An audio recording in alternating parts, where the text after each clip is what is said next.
Hello, my name is Nicolo Bizzarri. I am the ENIGO chair, and today we have the great opportunity to be together with Giulio Bonaldo, one of the former IJGC editorial fellows. We have the unique opportunity to be here with a world expert in cervical cancer surgery, Professor Mary Plante from Canada. Pleasure. So, on the 29th of February 2024, which is last week, the SHAPE trial was published in New England Journal of Medicine, and this was really a practice-changing trial, and we were all really waiting for it.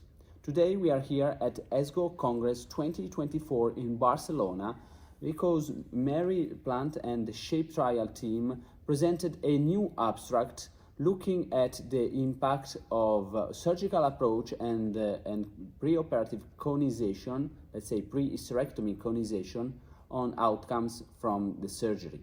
So we thought this was a great opportunity and occasion to ask a few questions about this abstract, which is going to be presented at this Congress for the first time to Mary.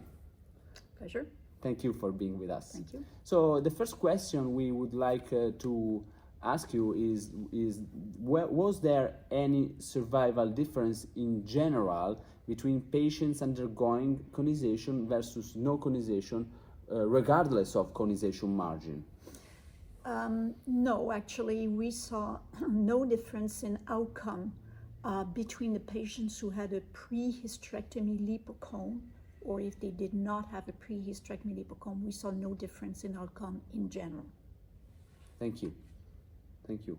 Maybe, Yeah. Giulio, you want to The go on? second question is if was there a difference in the incidence of upstaging in patient undergoing or not undergoing conization?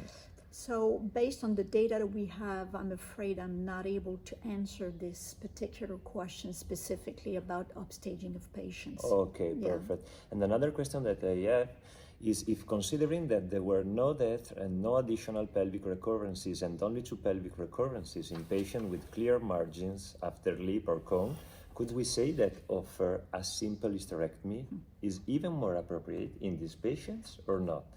Well, we have to be careful in the interpretation of the data before we can conclude. Yeah, okay. We have to remember that this is an exploratory analysis of only 174 patients who had negative margins.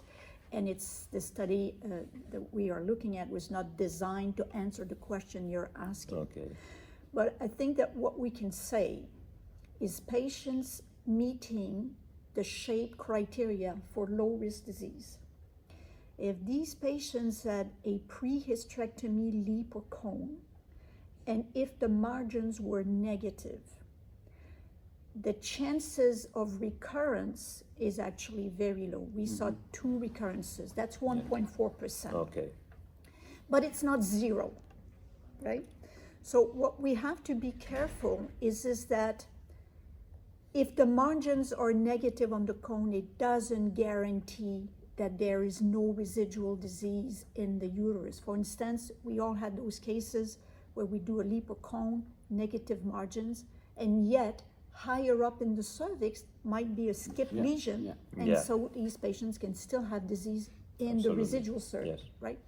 So if we decide after negative margins lipocone to do a simple HIS, it's okay.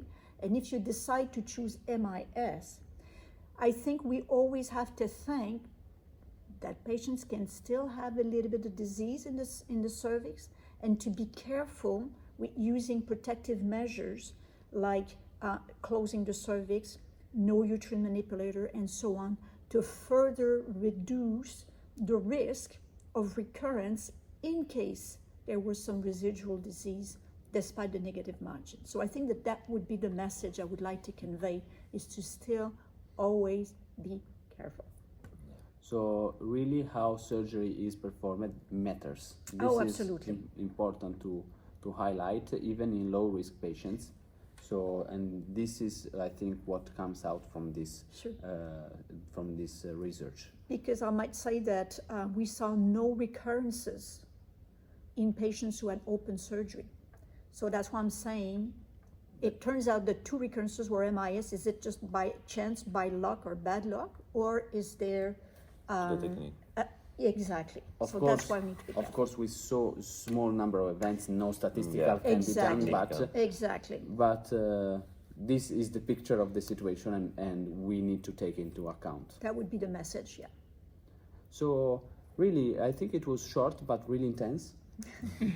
And I would like to thank you on behalf of ENIGO, International Journal of Gynecological Cancer, because we put our strengths together to do this collaboration and these projects, interviewing world experts in the field who are advancing really the knowledge in gynecological cancers. So thank you for being with us. It's really my Thank pleasure. you, Dr. Plante. Thank you. Thank you very much. Thank you.